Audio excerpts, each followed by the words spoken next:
Good morning student, welcome to Hindi की पाठशाला। बच्चों, इस वीडियो में आपके 12th बोर्ड एग्ज़ाम के लिए हम वन शॉट रिवीजन कराएंगे और मैं इस चैनल में आने वाले वीडियो में भी ऐसे ही जल्दी जल्दी आपका हिंदी का सिलेबस कंप्लीट कराएंगे। आज हम पढ़ेंगे पद साहित्य का इतिहास।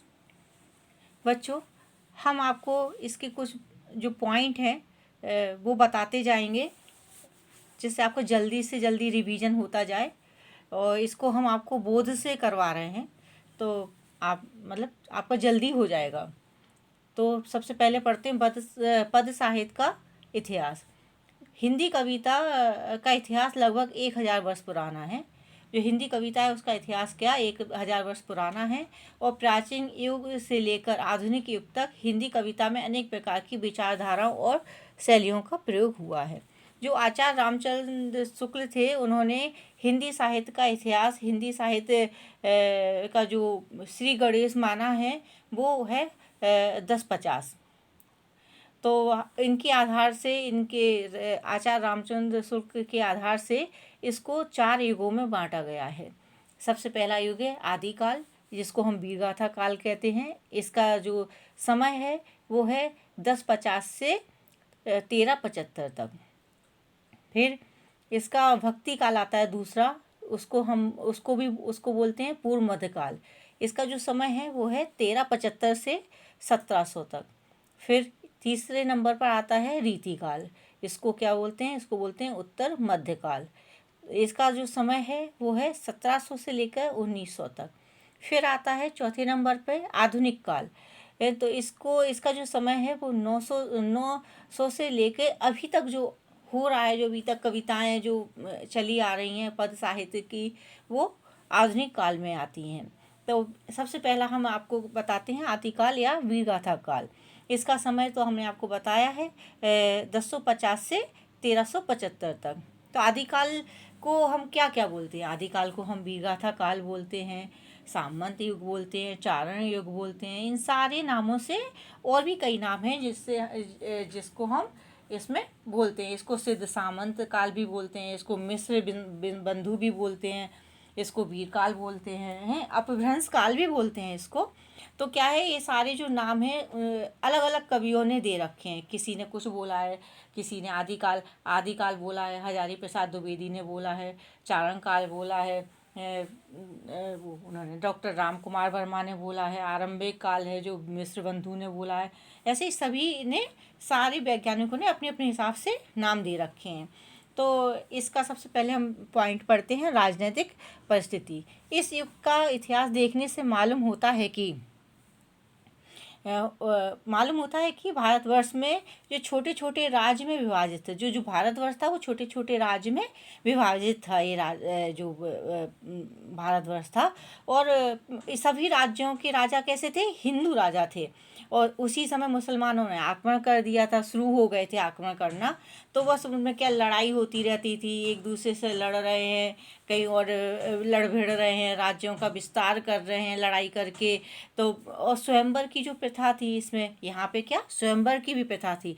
कभी कभी तो क्या करते थे, कन्याओं का अपहरण भी करने के लिए युद्ध होता था। अपहरण कर लिया तो युद्ध होता था। इसमें क्या सौंदर्य प्रदर्शन, जो सौर प्रदर्शन के उद्देश्य से भी युद्ध आयोजित किया जाता था, अपना सौर प्रदर्शन करने के लिए कि देखो हम में कितना सौर है, इसलिए भी युद्ध का आयोजन किया जाता था। यह युग लड़ाई भिड़ाई का युग था, यह युग कहता था युद्ध काल का, इसीलिए तो इसको वीरगाथा काल भी बोलते हैं।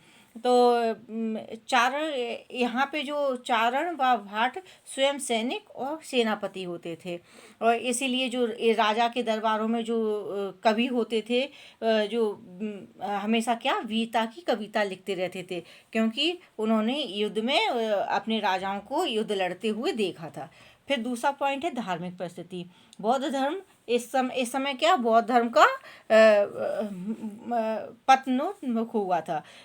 इस समय बौद्ध धर्म शुरू हो गया था, इसका विकृत रूप वर्तमान था। योग के नाम पर आडंबर रह गया था। जो योग है ना उसके नंबर के आडंबर आडंबर था और कोई भी मन से नहीं होता था। विदेशी आक्रमणकारियों ने क्या मंदिरों को तोड़ते थे और लूटते थे। जो विदेशी आक्रमणकारी थे, जो मुस्लिम थे, वो क्या करते थे, मंदिरों को तोड़ते थे और लूटते थे। और जो इस समय के जो सिद्ध थे तथा नाथ, वो हठवाद प्रचलित था उसमें। किसमें? सिद्ध और नाथों का हठवाद प्रचलित था। सामाजिक परिस्थितियां तीसरा पॉइंट है। युद्ध एवं संघर्ष में जनजीवन कैसा हो गया था? अस्त व्यस्त। अब सामाजिक परिस्थितियां कैसी थी ऐसा बता रहे हैं उसमें। तो उस समय क्या था, जो युद्ध हो रहा था, संघर्ष हो रहा था, उससे सारा जीवन अस्त व्यस्त हो गया था। सामाजिक व्यवस्था समाप्त हो गई थी, चारों तरफ अशांति थी। कर्मकांड और आडंबर की बहुलता के कारण धर्म भी मनुष्य को सही दिशा देने में असमर्थ था। अब युग का नामकरण, ये जो युग का नामकरण है ये सॉरी कैसे हुआ था? तो आदि का अर्थ होता है प्रारंभ। जो आदि काल लिखा है तो आदि का मतलब, आदि का अर्थ क्या होता है? प्रारंभ। हिंदी साहित्य का प्रारंभिक युग होने के कारण इसे आदि काल के नाम से जानते हैं। इस युग के कवि चारण व भट्ट थे। जो कवि थे वो कैसे थे? चारण व भट्ट थे। वे राजाश्रित थे, मतलब राज्यों पे आश्रित थे। वो अपने आश्रयदाता राजाओं के दरबार में रहते तथा वीरतापूर्ण रचनाएं लिखकर सैनिकों का उत्साहवर्धन करते थे। वो क्या हमने अभी आपको बताया था। तो वो क्या राजाओं के साथ में दरबार में रहते थे और फिर उनकी वीरतापूर्ण रचनाओं की रचनाएं भी लिखते थे। तो उनका ऐसी रचनाएं लिख के और वो कविताएं गाकर सैनिकों का उत्साहवर्धन करते थे। वे क्या कभी कभी युद्ध क्षेत्र में भी जाते थे और वहाँ पर सारी जो अपने आँखों से देखते थे, वहाँ की क्या कैसी युद्ध हो रहा है, लड़ाई हो रही है, उनकी वीरता के बारे में देखते थे। जब वो खुद अपने सामने से सब देखते थे तो फिर उसी हिसाब से वो लिखते थे। इसलिए इसका क्या इन्होंने इस युग का नाम वीर गाथा काल नाम दिया गया। अर्थात इस काल में जो काव्य ग्रंथ प्राप्त होते थे वे प्राय वीरों की गाथाओं से संबंधित हैं। इसलिए इनको क्या बोलते हैं? आदिकाल को वीर गाथा काल का नाम भी दिया गया।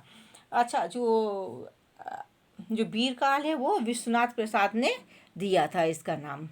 अच्छा, वीर गाथा काल की जो विशेषताएं हैं वो आप देख लीजिए। सबसे पहला, संगीत रचनाएं। क्या है कि इस काल में उपलब्ध होने वाली प्राय सभी वीर गाथाओं की प्राथमिकता संगीत है, मतलब प्रमाण नहीं है। जैसे खुमान रासो, बीसल देव रासो, पृथ्वीराज रासो तथा परमाल रासो, इन सभी रासो काव्यों की प्रामाणिकता संगीत है। इसमें ऐतिहासिकता का अभाव है, मतलब अभाव दिखता है इसमें कि हाँ कुछ जो इतिहास में जो बताया है उसके अकॉर्डिंग नहीं लगता है। तो इनके मूल रूप में बहुत परिवर्तन हुआ है। सबसे दूसरे नंबर का क्या है? युद्धों का सजीव वर्णन। सजीव वर्णन क्यों? क्योंकि जो वीरगाथा काल के जो कवि थे वो युद्ध भूमि में जाते थे और वहाँ अपने आँखों से युद्ध का हाल देखते थे कि क्या है। तो वही हाल जो उन्होंने अपने आँखों देखा वही उन्होंने लिखा। तो उसमें एकदम सजीव वर्णन आता है उनकी कविताओं में, कवियों में, कवि के कविताओं में। ये चारण कवि केवल मत्स्यजीवी ही नहीं थे, करवाल ग्राही भी थे। वे युद्ध भूमि में भी जाया करते थे, फलता इसका वर्णन अत्यंत बिंबग्राही और सजीव है। तीसरे नंबर का क्या है? वीर और श्रृंगार रस की प्रधानता।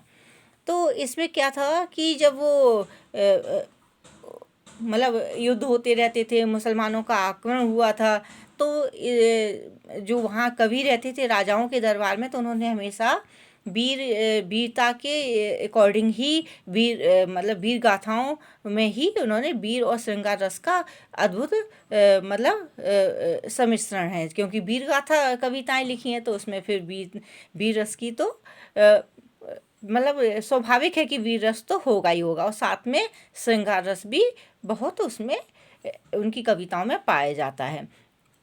जैसे कि अभी इसमें लिखा है कि 12 बरस ले कुकुर जिए और 13 ले जिए सियार, बरस 18 छत्री जिए आगे जीवन को धिक्कार।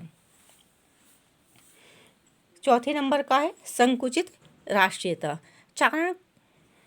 चारण कवियों ने केवल अपने आसदाताओं का ही गुणगान किया है। जो अब वो क्या थे, जो कवि थे वो चारण कवि जो थे वो अपने राजाओं के आसदाता थे। वहीं रहते मतलब आश्रम में रहते थे, तो जो जिसके आश्रम में रहते हैं उन्हीं का गुणगान किया उन्होंने। इस तरह से जो देश द्रोही जयचंद्र था ना, उसका भी उन्होंने गुणगान किया है। छोटे छोटे राज्यों को ही राष्ट्र समझा जाता था उस समय। रासो काव्यों की रचना इस काल में विशेषता कही जा सकती है, क्योंकि इस काल में रासो काव्यों की रचना की गई है। छंदों की विविध मुखी प्रयोग। अब इसमें क्या किया है, छंदों का प्रयोग किया है। कौन सा? दोहा है, टोटक है, तोमर है, गाथा, गाहा, आर्या, सदक, रोला, उल्लाला, कुंडलियाँ आदि अनेक छंदों का प्रयोग किया गया है। इसमें इस काल की जो कविता है उसमें इसकी बहुत विशेषता है। छंदों का इतना विविध प्रयोग पूर्ववर्ती साहित्य में कभी नहीं हुआ है। 7वें नंबर का है डिंगल और पिंगल भाषा। ये जो डिंगल और पिंगल भाषा है इनका भी इसमें प्रयोग किया है। डिंगल मतलब क्या होता है? साहित्यिक राजस्थानी भाषा का प्रयोग हुआ है। और पिंगल का मतलब क्या होता है? पिंगल का होता है जो अपभ्रंश मिश्रित साहित्यिक ब्रज भाषा, इसको पिंगल भाषा बोलते हैं। तो इन दोनों भाषाओं का भी इनकी कविताओं में प्रयोग किया गया है।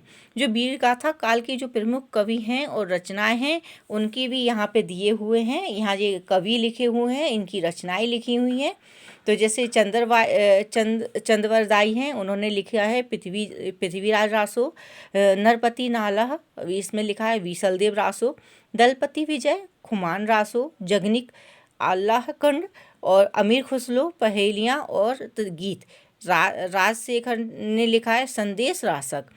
तो इसी तरह यहाँ पे आपके देखो विद्यापति, इनका लिखा है कीर्ति पताका और परावली। अब दूसरे नंबर पे आता है आपका, पहले हो गया आदिकाल, जो जिसका समय था 1050 से 1375। अब है भक्ति काल सेकेंड नंबर पे।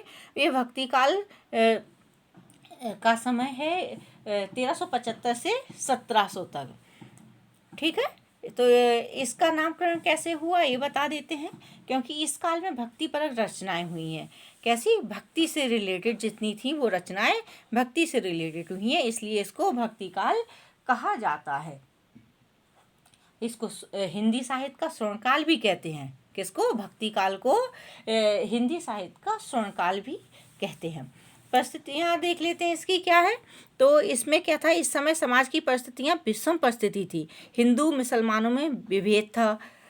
जनता हिंदू थी और राजा कैसे थे? मुसलमान। राजा अपने धर्म को प्रजा पर लादना चाहते थे, इसलिए सामाजिक एकता छिन भिन हो रही थी।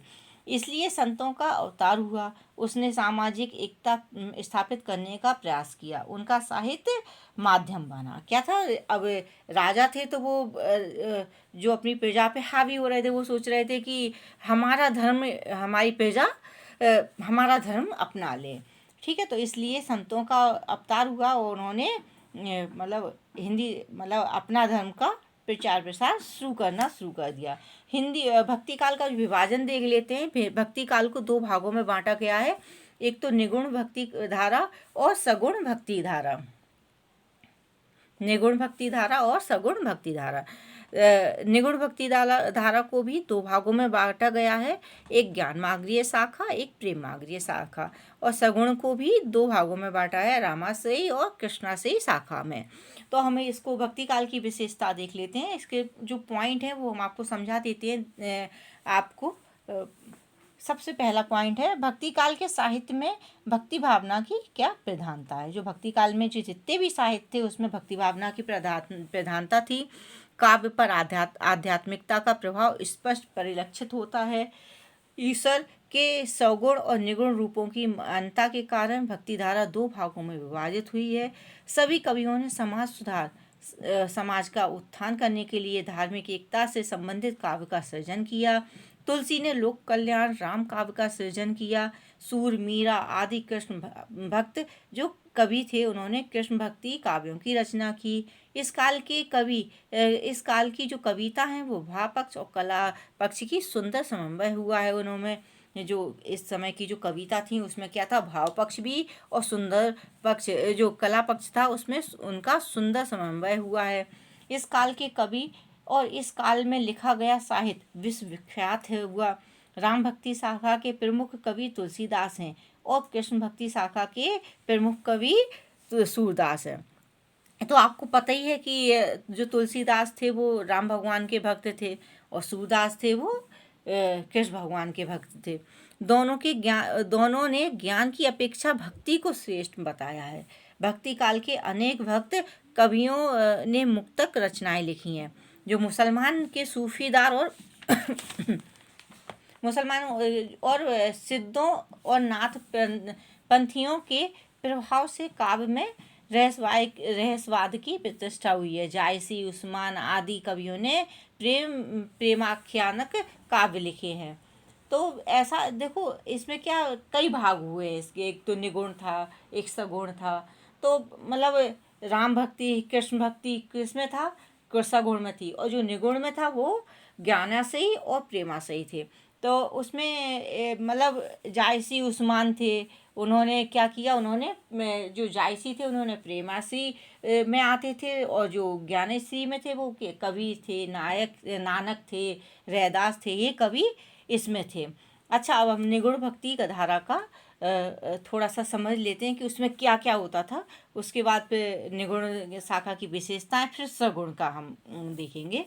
तो निगुण ईश्वर में विश्वास। निगुण क्या थे? ईश्वर में विश्वास। सभी संत कवियों ने नाम रूप रहित निगुण ब्रह्मा की उपासना पर जोर दिया। कैसे? उन्होंने क्या कहा कि ना नाम हो ना रूप हो, ऐसे ब्रह्मा की उपासना करो जिनका ना नाम हो ना रूप हो। सभी वर्णों और जातियों के लिए वह निगुण एकमात्र ज्ञानगम्य हैं। निगुण राम जपहु रेवाही, अविगत की गति लिखी न जाए। ठीक है। दूसरा है बहुदेववाद और अवतारवाद का विरोध। इन्होंने क्या किया, जो इस समय के जो कवि थे वो क्या कहते थे कि जो अवतारवाद है ना, इसमें अविश्वास प्रकट किया था उन्होंने बहुदेववाद पर और अवतारवाद पर। वो क्या कहते थे कि एकेश्वरवाद का संदेश दिया था। ब्रह्मा विष्णु महेश को मायाग्रस्त कहकर उन्होंने उनकी निंदा भी की थी। तो क्या इसका एक देख लेते हैं, कबीर का लिखा हुआ है। अक्षय पुरुष एक पेड़ है, निरंजन बाकी डार, त्रिवेदा शाखा भय पात भया संसार। अब गुरु महिमा सेकंड पॉइंट है। संत कवियों ने गुरु महिमा का बखान किया। उन्होंने क्या बोला है? गुरु गोविंद दो खड़े, काके लागू पाँव, बलिहारी गुरु आपनो गोविंद दियो बठाए। इन्होंने क्या भगवान से, गोविंद से भी बड़ा गुरु को माना है। इस समय के जो कवि थे उन्होंने रूढ़ियाँ और आडंबर का विरोध किया है उन्होंने चाहे मुसलमान हो चाहे हिंदू हो, जो भी आडंबर करता था उसका विरोध करते थे। जैसे कि कांकर पाथर जोड़ी के मस्जिद दिया बनाए, ताज मुल्ला बांग दे, बहेरा हुआ खुदाए। तो जाति पाति के भेद का भी विरोध किया है इन कवियों ने। इन्होंने क्या, जाति पाति पूछे नहीं होई कोई, हरि को भजे सो हरि का होए। नाम का महत्व दिया है, कैसे भजन के माध्यम से नाम जपने को महत्व, यानी भजन करते रहो और नाम जपते रहो, बस इसी चीज़ का उन्होंने महत्व दिया है। 2.5 अक्षर प्रेम का पढ़े सो पंडित होए। फिर है आपका रहस्यवादी रचनाएं। ईश्वरीय प्रेम को स्थापित किया गया, मानव के आडंबर के रूप उठा, जो मानव के आडंबर है ना उससे उनको ऊपर उठाया, और ईश्वर के प्रति जो प्रेम है उसको स्थापित किया गया। जल में कुंभ, कुंभ में जल है, भीतर बाहर पानी, फूटा कुंभ जल जल ही समाना, यह तथ्य कहो ज्ञानी। ओके, अब हम इनका भेद देख लेते हैं। निगुण भक्ति के भेद, इनके 2 भेद हैं, एक ज्ञानाश्री एक प्रेमाश्री। ज्ञानाश्री शाखा में क्या है, इसमें यथार्थ ज्ञान को, जो यथार्थ ज्ञान है ना उसको महत्व दिया है। ईश्वरीय तत्व को साहित्य के माध्यम से प्रस्तुत किया गया है, आडंबर का विरोध किया गया है। इसके जो मुख्य कवि हैं हमने आपको बताया था, कबीर हैं, नानक हैं, रैदास हैं, सूरदास हैं। तो इसके मुख्य कवि यही हैं। और इनका जो साहित्य है कबीर का वो है बीजक। जो बीजक साहित्य है ना वो कबीर का है। बीजक के भी 3 भाग होते हैं, एक होता है रमानी, सवद और साखी। साखी दोहा के रूप में आता है और रमेनी और सवर इनको गाया जाता है, गीत के रूप में होता है। तो दूसरा है प्रेमा से शाखा। प्रेम कथाओं के माध्यम से ईश्वर से आत्मा को मिलाने की विधि बताई। इसमें गुरु को माध्यम बनाया और आत्मा को प्रेमी। देखो इसमें क्या, गुरु को तो माध्यम बना दिया, आत्मा को क्या बनाया, प्रेमी, और परमात्मा को प्रेमिका। इसके जो प्रमुख कवि हैं वो हैं जायसी।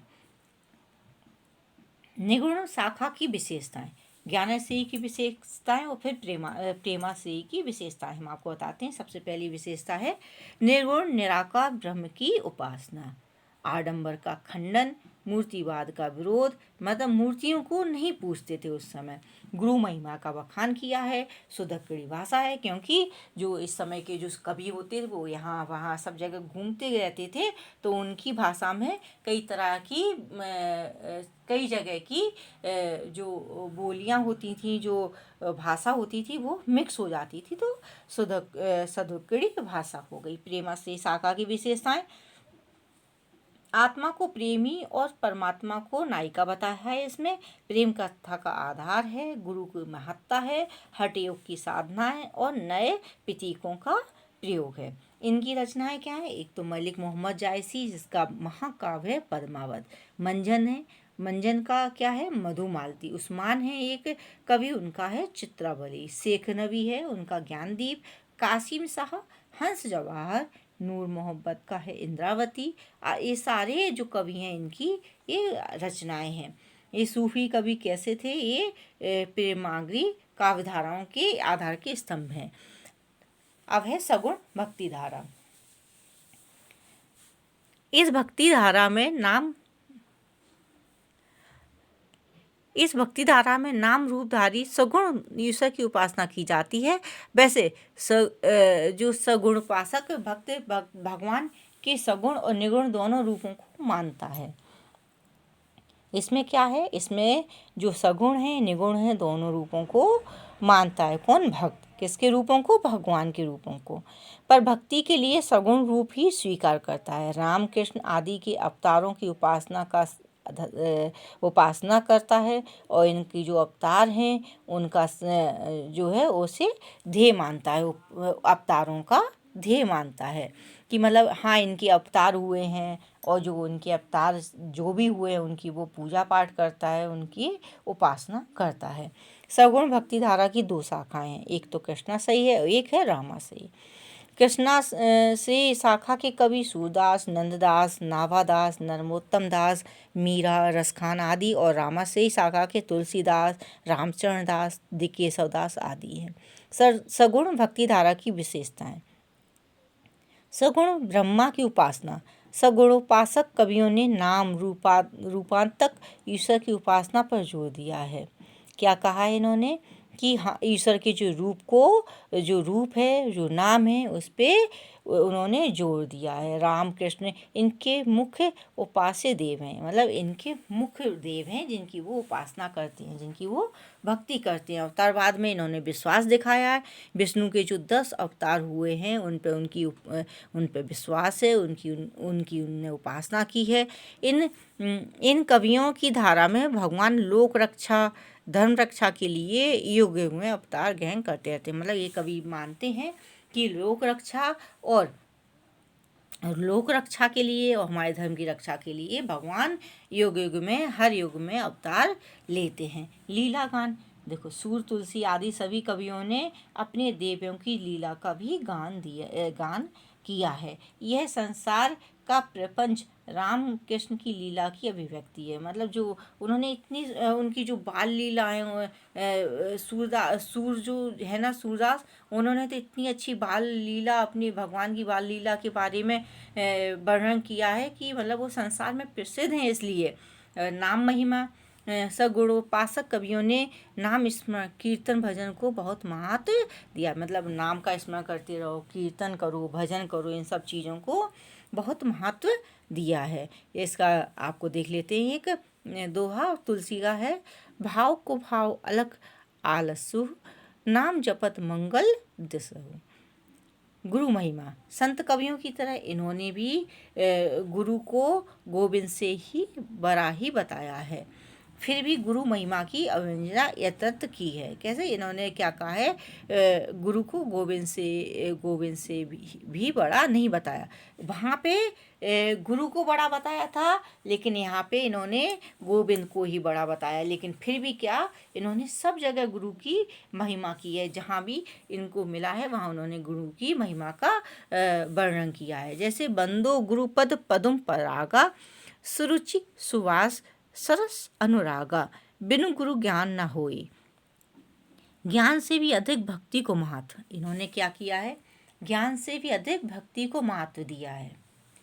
कि भक्त अगर हमने भक्ति से भगवान क्या सहज ही प्राप्त हो जाते हैं। ये बोलते हैं क्या, कि जब हम भक्ति करते हैं तो भगवान हमें सहज ही प्राप्त हो जाते हैं। हमें कोई ज़्यादा अधिक मेहनत नहीं करनी पड़ती है और भगवान हमें प्राप्त हो जाते हैं और हमें उनकी कृपा मिल जाती है। जिस पर चलना से और इस पर चलना सहज है, संभव है। जबकि जो ज्ञान है उस पे वो थोड़ा कठिन मार्ग है। जाति पाति के भेदभाव की अमान्यता, भक्त कवियों ने भक्ति के क्षेत्र में जाति पाति का बंधन स्वीकार नहीं किया है। किन्होंने?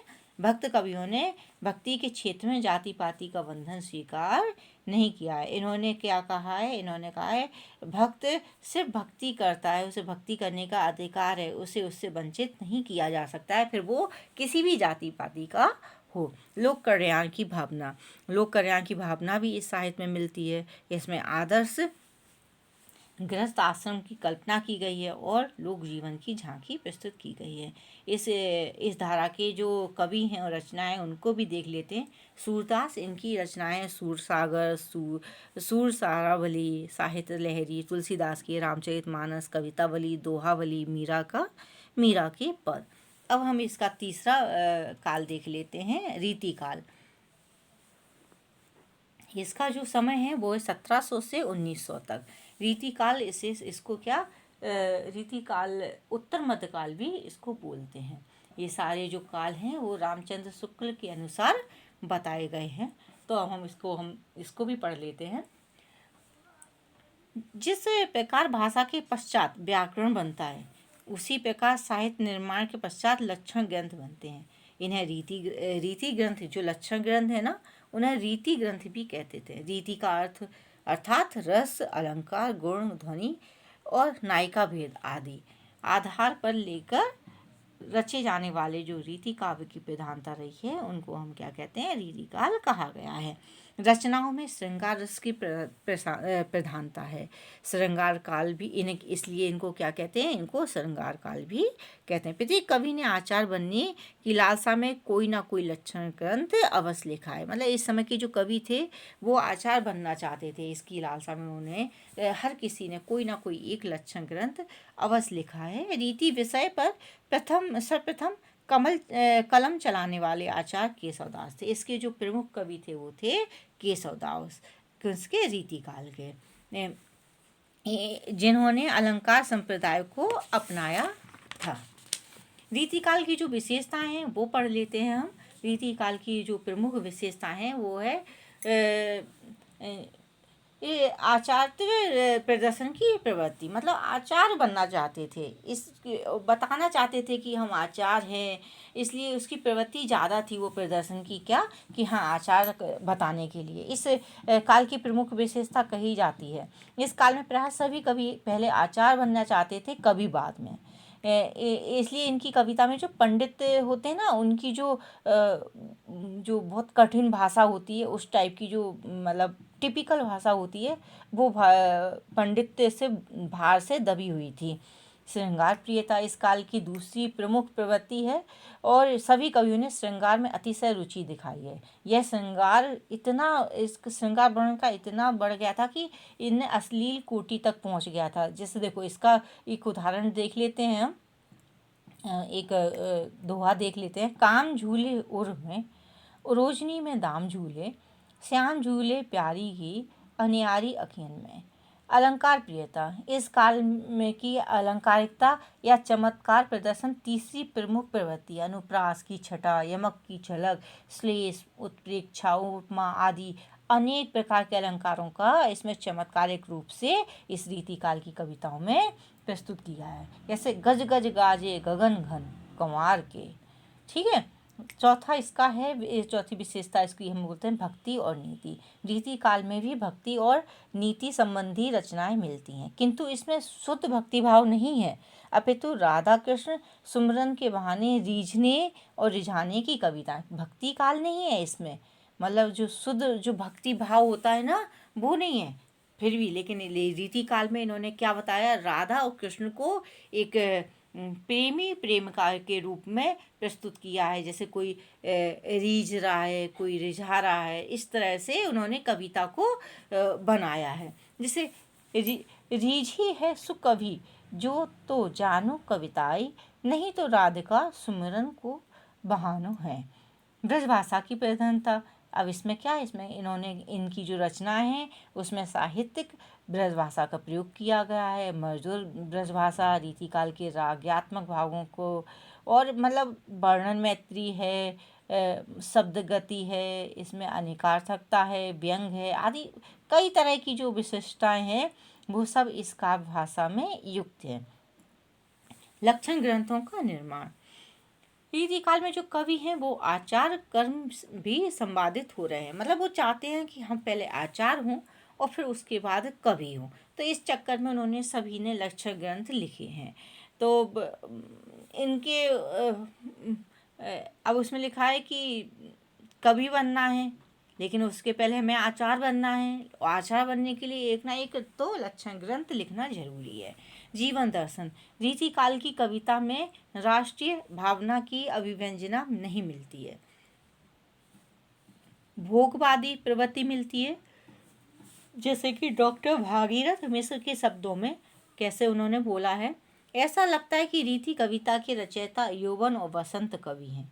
जीवन का फूलता सुगण रूप ही उन्हें प्रिय है।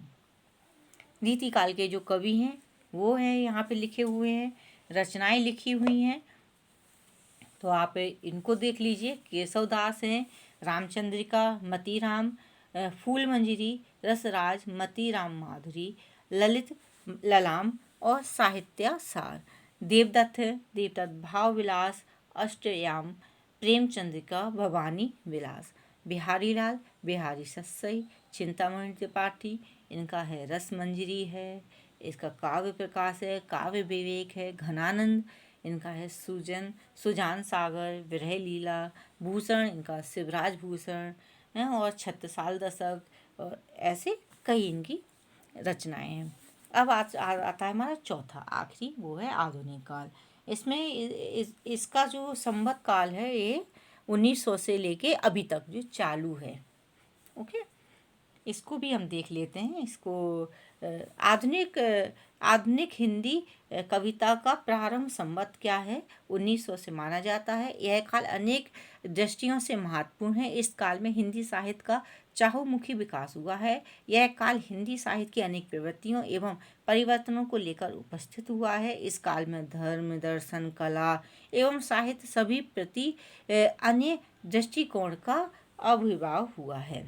आधुनिक हिंदी कविता का विकास क्रम को विद्वानों ने अनेक वर्गों से वर्गीकृत किया है, किंतु सर्वमान्य रूप से इस विकास को अग्रलिखित भागों में बांटा गया। मतलब इसके भी आधुनिक काल के भी मतलब भाग किए हुए हैं और इसको कई भागों में बांटा है। जैसे कि सबसे पहला क्या है अपना भारतेंदु काल, या इसको युग भी कहते हैं।